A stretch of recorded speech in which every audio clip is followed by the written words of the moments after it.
Pernahkah kalian melihat suatu rumah yang keadaannya itu sangat singgup sekali?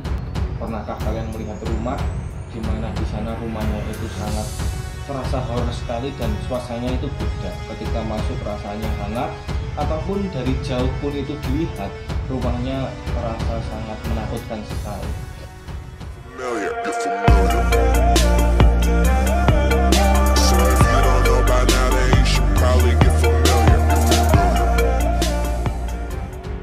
Nah, dibalik suatu hal itu kira-kira ada apa sih? Dan bagaimana rumah yang ciri-ciri rumah di situ yang terkesan horor ataupun ada suatu hal yang mistik itu seperti apa? Nah, ini akan diulas kembali oleh kita di Bincang Asma Indonesia. Nah, bagaimana Pak Ica tentang hal itu, tentang ciri-ciri rumah yang kiranya itu horor atau dianggap horor itu seperti apa? Nah, setiap tempat, rumah, pertigaan, perempatan, bahkan masjid sekalipun itu sebenarnya berpotensi dihuni makhluk-makhluk halus. Makhluk halus jelas definisinya tadi minal jinnati wan nas, bahkan dari jin itu sendiri ya memang yang paling banyak. Nah, dari pengalaman saya dan diskusi dengan beberapa teman-teman sarkop ya, sarjana kuburan, satu, memang tempat itu pernah dijadikan sebagai tempat mengubur orang mati atau bekas kuburan. Itu sangat berpotensi menjadi tempat yang dalam tanda kutip angker ya, karena tempat itu jelas menjadi tempat pemakaman atau kuburan orang yang sudah meninggal. Itu yang pertama.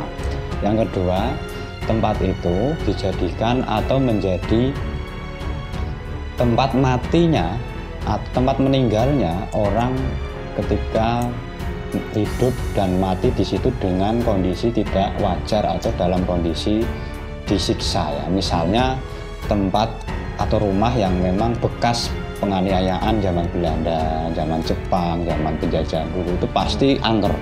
Seperti contoh di beberapa daerah di tempat saya di Pati dan Blora itu banyak sekali rumah-rumah yang kelihatannya magrong-magrong mewah bertingkat, tetapi justru setelah ditelisik sejarahnya itu adalah tempat penguburan ataupun tempat penganiayaan manusia Indonesia, rakyat Indonesia zaman Belanda. Nah, maka wajar ketika tiap malam itu katanya ada kayak orang disiksa itu, daglor, waduh kayak gitu. Ya memang ya itu tadi, bisa seperti itu tadi ya. Itu yang kedua. Nah, yang ketiga, ciri-ciri tempat ini sebenarnya tempat yang memang jarang mendapat sinar matahari atau singup, bahasa Jawanya singup ya. Singup jarang mendapat sinar matahari dan dia lembab. Lembab itu ya sering ada air ataupun tidak sering terkena matahari kan jelas beda ya. Makanya ketika kita punya rumah usahakan jendelanya ada terkena sinar matahari, terus gendengnya ada yang kaca ataupun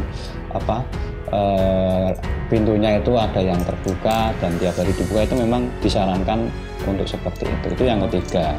Yang keempat, ini rumah yang sering dijadikan tempat untuk maksiat lah, gampangannya gitu.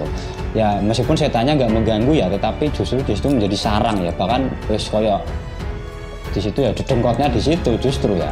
Jarang digunakan sholat, digunakan usaha ya. Maksiat, terus jarang digunakan untuk sholat ataupun membaca Al-Quran. Itu jelas berpotensi dihuni ataupun ada setannya yang memang menjadi bagian dari kehidupan manusia meskipun alamnya berbeda. Selain keempat itu sebenarnya banyak sekali tempat-tempat yang memang sering dijadikan kongko ya, kongko atau nongkrong atau ngabuburit kalau puasa bagi mereka yang memang alamnya berbeda dengan kita. Tetapi yang paling penting dari hal-hal seperti ini saya menambahkan poin kelima.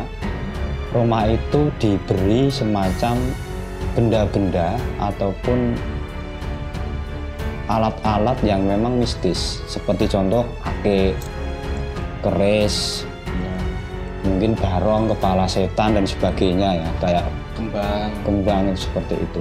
Itu memang sering seperti itu. Nah, saya juga pengalaman banyak di rumah saya sendiri di Pati. Dulu itu memang konon pernah dihuni dukun Jawa. Nah, setelah dulu dijual ke mbah saya dan dijadikan rumah bapak saya, itu hampir setiap selesai maghrib tuh nggak ada yang berani tidur di rumah, pasti ada yang geludakan terus, bahkan hanya ayah saya yang berani tidur atau menempati. Nah maka ketika dulu sowan ke kiai diberi rajah dan diberi tambahan ngingoni atau ini ya, manuk dara itu, burung dara, serta diberi balung babi atau tulang babi, disuruh memendam di pojok-pojok di pojok-pojok rumah. Nah itu cara Jawa, cara Islam yang digunakan untuk menangkal rumah-rumah yang memang dalam tanda kutip angker. Di kontrakan saya di Semarang dulu juga ada, bahkan ternyata teman saya tuh sering dipindah dari kamar ke WC karena dipindah ke gedung. Alhamdulillah saya belum pernah, hanya geludakan tiap malam itu biasa. Tetapi setelah ngobrol dengan tetangga kontrakan, ternyata ngobrol-ngobrol, wah mas wong bapak kayak gue nyimpeni barang-barang ngono kuwi. Ternyata ketika saya dilihatkan neng kamar kayak ono keris, di sini ada raja, di sini, wah aku selang 2 bulan saya perpanjang karena setelah itu wisuda terus saya pindah. Ya, memang seperti itu pengalaman ya, tidak hanya teori. Dan tapi selain tempat-tempat itu kan gini Pak ya, biasanya di TV itu kan seperti di hutan itu di suatu hal itu kan juga angker ya. Maksudnya angker itu ya seperti terkesan menakutkan, tapi biasanya itu kalau kita niatnya baik ataupun kita nggak mengganggu itu masalah atau tidak? Ya sebenarnya kembali pada diri kita, karena kita harus mengakui mereka itu ada dan mereka hidup berdampingan dengan kita meskipun kita tidak melihat. Yang paling penting kita itu satu, tidak berbuat jahat atau tidak melakukan maksiat. Prinsipnya seperti itu dimanapun. Ketika kita tidak melakukan kejahatan, insya Allah kita dilindungi Tuhan. Yang kedua, kita tidak mengganggu atau mengotak-atik barang-barang di situ gitu loh. Misalnya kita ke tempat asing di rumah tetangga atau rumah teman ketika kita nginep. Ketika ada barang-barang yang mencurigakan atau barang-barang yang bisa disebut gaib, itu nggak usah diharu-haru atau nggak usah dipegang atau nggak usah didumik atau diambil ya. Yuk biarkan saja. Bisa jadi itu barang yang gaib atau memang mereka ingin menampakkan dan memancing kita. Kalau kita ganggu, kita ambil, malah kita akan bermasalah. Itu ya paling penting pokoknya 2. Kita nggak maksiat atau nggak melakukan kejahatan dan kita nggak mengganggu. Selama kita nggak mengganggu, insya Allah kok kita tidak akan diganggu atau dijahili mereka ya, karena mereka sekali lagi juga ingin eksis. Kadang kita dengan eksistensi mereka justru takut karena alamnya berbeda kan wajar. Tapi yang paling penting ya 2 hal tadi ya. Oke, ya ini tentang beberapa tempat, rumah, tempat ataupun suatu hal yang bisa dikatakan gaib. Tadi ada beberapa ciri-cirinya, kemudian bahwasanya setan ataupun alam lain itu juga berdampingan dengan kita sendiri. Maka itu kita harus selalu mawas diri dan berusaha untuk bagaimana kita bisa berdampingan dengan mereka dengan baik agar kita tidak saling mengganggu satu sama lain. Seperti itu ya Pak ya. Mungkin untuk kali ini sekian dulu, dan apabila ada suatu hal yang lain yang ingin kalian ceritakan, boleh ceritakan di kolom komentar. Ya, wassalamualaikum warahmatullahi wabarakatuh. Waalaikumsalam.